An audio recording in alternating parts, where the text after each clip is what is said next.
E hoje eu estou aqui com um grande músico, tecladista, amigo e parceiro musical de muitas e muitas décadas pela noite afora, Rodrigo de Almeida.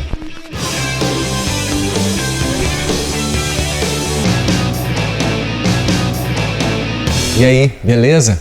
Mais uma edição do Rock Café, esse programa muito legal que a gente grava às vezes aqui no Sa Rosa e outras vezes lá no Café Concerto.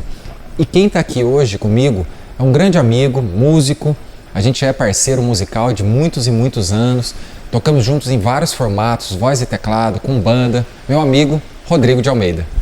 Opa! Prazer ter você aqui, seja muito bem-vindo. Eu que agradeço a oportunidade de estar nesse programa tão legal, eu tenho acompanhado aí nas redes sociais, no YouTube, entrevistas muito boas, muito legais. Legal, mesmo. muito bom.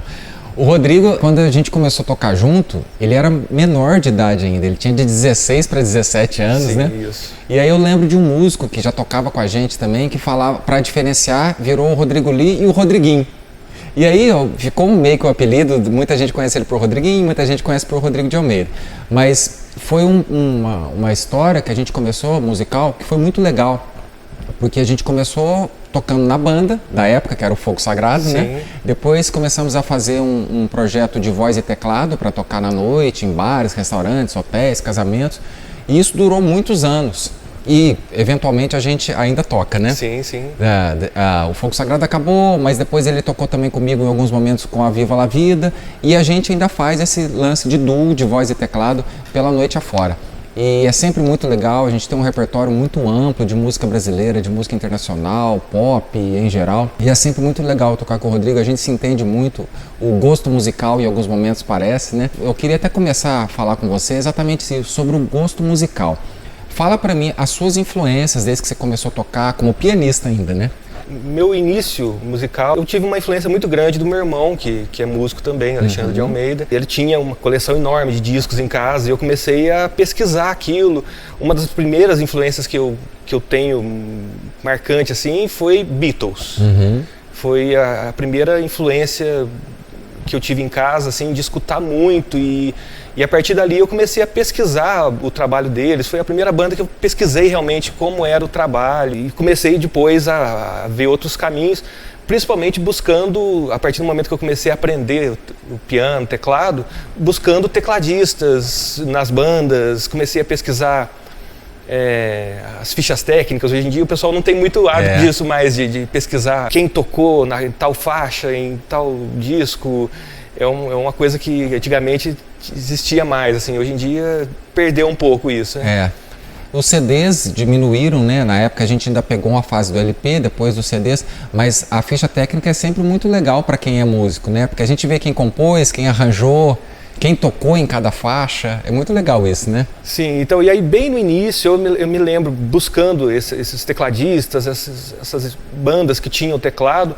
Eu acho que uma das primeiras que eu busquei assim foi a banda Roupa Nova. Pelo fato de ter dois tecladistas, ela me chamou a atenção, eu acabei gostando daquilo. E a partir dali eu comecei a buscar outras bandas, assim, inclusive as influências do Roupa Nova, por exemplo, a banda Toto. Que é uma influência grande da banda Roupa Nova, que também teve períodos de ter dois tecladistas. Foi uma fase de buscas, assim. Eu tive uma influência na parte do MPB, que foi uma influência grande para mim foi César Camargo Mariano. Eu fui casado com a Elis Regina e acompanhou ela. Então ele foi uma grande influência, assim, principalmente pelo fato de ser um pianista que sempre gostava de um bom acompanhador no piano, assim, ele conseguia dar uma boa base para o cantor. E isso me ajudou depois nos bares, nessa história nossa de bares, assim, de acompanhar no piano, foi uma escola. E é verdade isso que ele está falando sobre o César Camargo Mariano, sobre ser um pianista acompanhante de cantores.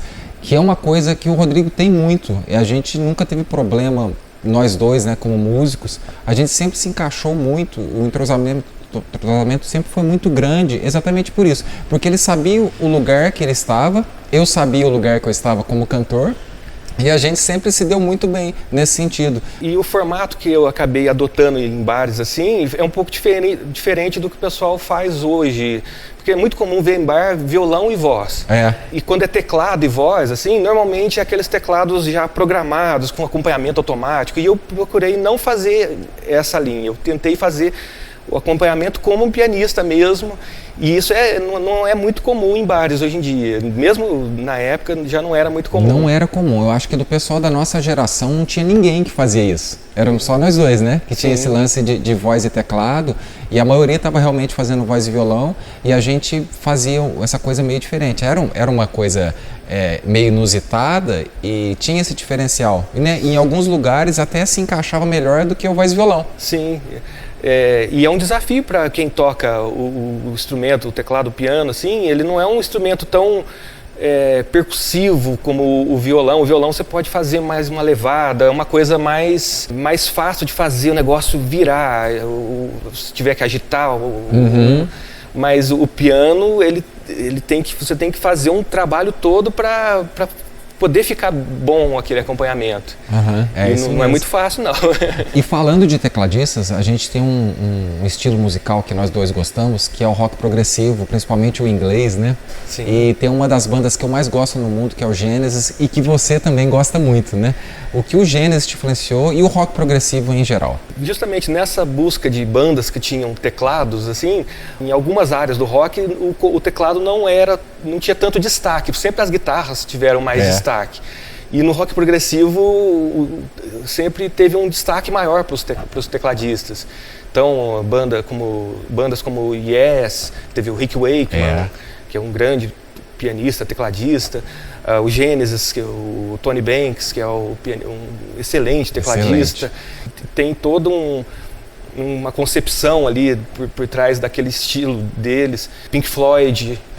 Então tem várias influências. No rock progressivo tem muito tecladista bom. Então, a partir do momento que eu comecei a pesquisar tecladistas em bandas, encaixou perfeitamente com o rock progressivo. E aí, fora isso, você gosta de jazz também, né? Gosto. Fala um pouco dos tecladistas, dos músicos de jazz que você curte e também, além desses, os brasileiros fora César Camargo e Mariano. O que eu me lembro de pequeno, assim, quando ainda passavam os programas, até na Globo, do Free Jazz Festival.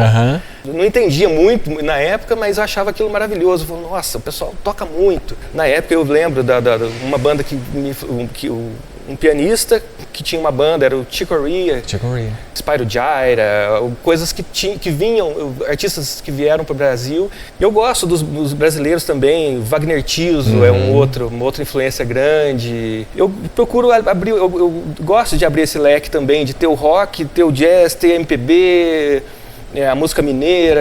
Eu também eu gosto de escutar muitas coisas diferentes. Interessante você dizer isso, porque a gente que trabalha na noite, que toca vários estilos, a gente acaba aprendendo a escutar muitas coisas. Nem sempre a gente gosta de muitas coisas, mas a gente acaba aprendendo a escutar, até mesmo porque vai tocar aquilo.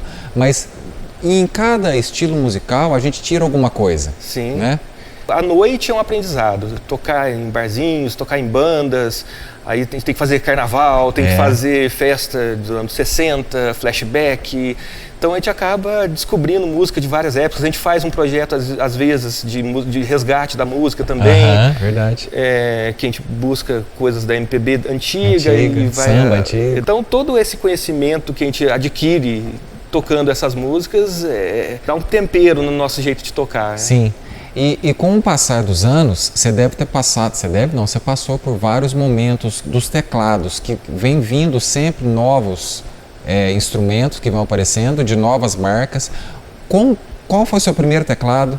Como foi esse processo todo até chegar no teclado que você está agora? Que você pode falar marca, pode falar modelo. Eu comecei, nos meus estudos, inclusive, eu tinha um teclado bem ruinzinho, assim. Na época não tinha muito recurso, foi... No final da década de 80 que eu comecei a estudar. Meu primeiro teclado foi um Saema. Que era fabricação nacional. Depois eu tive um Cássio. Fui passando de teclados que tinham mais recursos. Depois eu acabei tendo um Yamaha mais simples.